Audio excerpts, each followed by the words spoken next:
Hello bachcho, let's read this question. The question says an aqueous solution of a non-volatile solute boils at 100.17 degrees Celsius.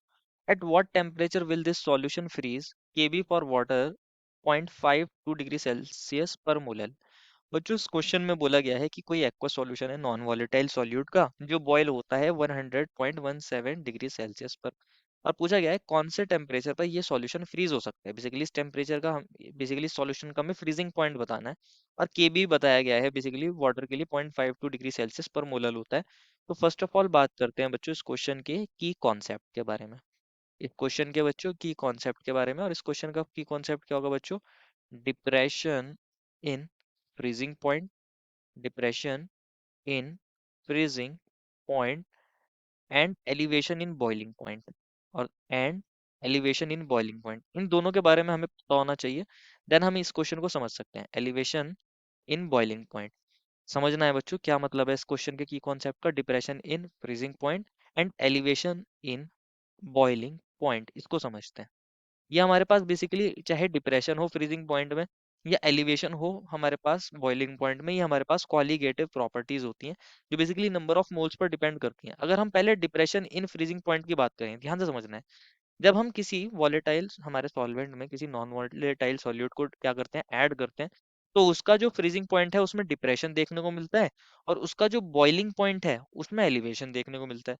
तो ये हमारे पास colligative property होती है। अगर हम पहले डिप्रेशन इन फ्रीजिंग पॉइंट की बात करें तो ये होता है बच्चों हमारे पास क्या, ये हमारे पास होता है delta T F is equals to K F M. ये मोलैलिटी के डायरेक्टली प्रोपोर्शनल होता है, जहाँ डेल्टा टी एफ क्या है, डिप्रेशन इन फ्रीजिंग पॉइंट, और एक्चुअल में होता है ये हमारे पास T not F minus T F is equals to K F M. ध्यान से समझना है। यहाँ पर ये जो टी नॉट एफ है बेसिकली ये क्या है, फ्रीजिंग पॉइंट है। फ्रीजिंग पॉइंट किसका बच्चों?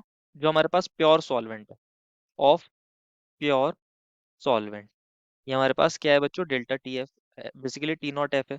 और जो टी एफ है यहाँ पर, ये जो टी एफ है ये भी फ्रीजिंग पॉइंट है, फ्रीजिंग पॉइंट, लेकिन ये सॉल्यूशन का है, ऑफ सॉल्यूशन। ध्यान से समझना है बच्चों इसको। और के एफ क्या है, यहाँ पर एक कांस्टेंट होता है। बेसिकली इसको मोलल डिप्रेशन कांस्टेंट भी बोलते हैं, मोलल डिप्रेशन कांस्टेंट भी बोलते हैं इसको, मोलल डिप्रेशन कांस्टेंट बोला जाता है। और के एफ और तो हमने देख लिया। एम हमारे पास स्मॉल एम क्या है, मोलैलिटी है सॉल्यूशन की, मोलैलिटी सॉल्यूशन की। तो ये फॉर्मूला होता है हमारे पास। ये तो था बच्चों डिप्रेशन इन फ्रीजिंग पॉइंट की बात। अब ध्यान से समझना है, अब बात करते हैं एलिवेशन इन बॉइलिंग पॉइंट।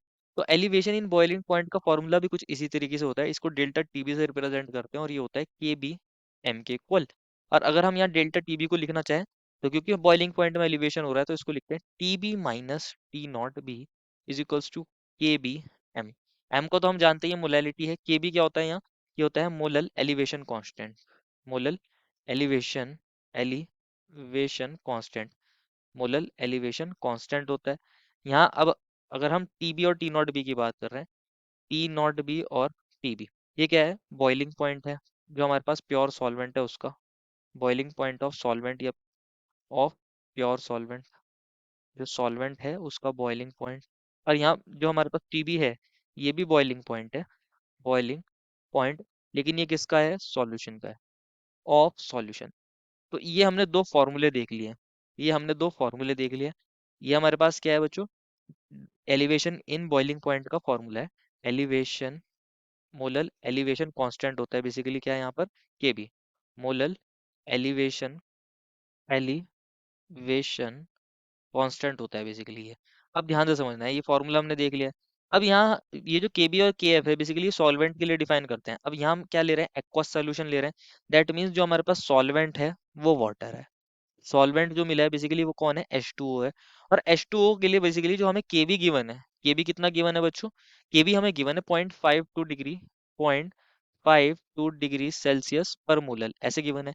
और केबी हमें गिवन है वाटर के लिए, के एफ भी आपको पता होना चाहिए, ये होता है 1.86 डिग्री सेल्सियस पर मोलल, ये हमें ये भी पता होना चाहिए। इन दोनों की जरूरत पड़ेगी। अब हमने ये दो फॉर्मूले देख लिए हैं, इसको अगेन लिखते हैं।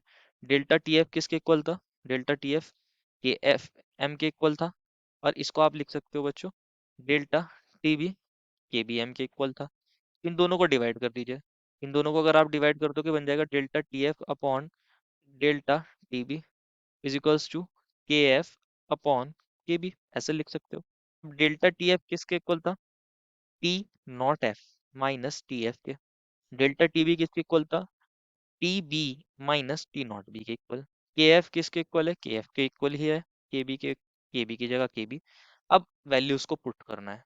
डेल्टा टी नॉट एफ क्या है? Freezing point of pure solvent. Solvent कौन है? वाटर। वाटर का जो फ्रीजिंग पॉइंट होता है वो कितना होता है बच्चों? हमारे पास यहाँ 0 degree Celsius. T not F क्या है बच्चों? T not F freezing point of pure हमारे पास सॉल्वेंट जो वाटर है वो होता है 0 डिग्री सेल्सियस। टी एफ क्या है? फ्रीजिंग पॉइंट है सॉल्यूशन का। ये हमें निकालना है, पता नहीं है ना हमें इसके बारे में। अब हमें क्या है? टीबी क्या है? बॉइलिंग पॉइंट है किसका? सॉल्यूशन का। टीबी क्या है? बॉइलिंग पॉइंट है सॉल्यूशन का। मिला है हमें कितना? 100.17, 100.17 बेसिकली। हमें टीबी कितना गिवन है बच्चों यहाँ पर? 100.17 डिग्री सेल्सियस। और टी नॉट भी क्या होता है बच्चों यहाँ? हमारे पास बॉइलिंग पॉइंट होता है प्योर वाटर का या प्योर सॉल्वेंट का। और वाटर के लिए होती है इसकी वैल्यू कितनी? 100 डिग्री सेल्सियस, ये हमें पता है। अब हमने के बी हमें गिवन था, के एफ हमने पता है बच्चों 1.86 होता है इसका। केएफ कितना होता है वाटर के लिए? 1.86 डिग्री सेल्सियस पर मोलल। और इसके लिए के भी गिवन था हमें 0.52 डिग्री सेल्सियस पर मोलल। ये वैल्यूज हमें गिवन थी। अब यहाँ ध्यान से समझना है, इसको सॉल्व करेंगे कैसे। यहाँ ये डिग्री सेल्सियस पर मोलल से डिग्री सेल्सियस पर मोलल तो कट हो गया। अभी हमारे पास बन जाएगा, जीरो में से कुछ जा रहा है तो ये बन जाएगा माइनस टी एफ। और अपॉन में क्या आ जाएगा? 0.17 डिग्री सेल्सियस हमारे पास ये आएगा। ये बन जाएगा इज इक्वल्स टू 1.86 अपॉन 0.52। तो इसको सॉल्व करते हैं तो टी एफ आ जाएगा हमारे पास -1.86 इंटू 0.17 अपॉन 0.52। ओवरऑल आंसर किस में आएगा? डिग्री सेल्सियस में। तो जब आप 1.86 को मल्टीप्लाई करते हो बच्चों 0.17 से और डिवाइड करते हो 0.52 से, तो इसकी वैल्यू आती है हमारे पास -0.6008 डिग्री सेल्सियस। नेगेटिव में आता है हमारे पास फ्रीजिंग पॉइंट किसका बच्चों? हमारे सॉल्यूशन का। सॉल्यूशन का फ्रीजिंग पॉइंट कितना है? अगर सेल्सियस में बात कर रहे हैं -0.608 डिग्री सेल्सियस। यही पूछा गया था कि सॉल्यूशन का फ्रीजिंग पॉइंट क्या होगा। This is the final answer. I hope you understood it well and best of luck.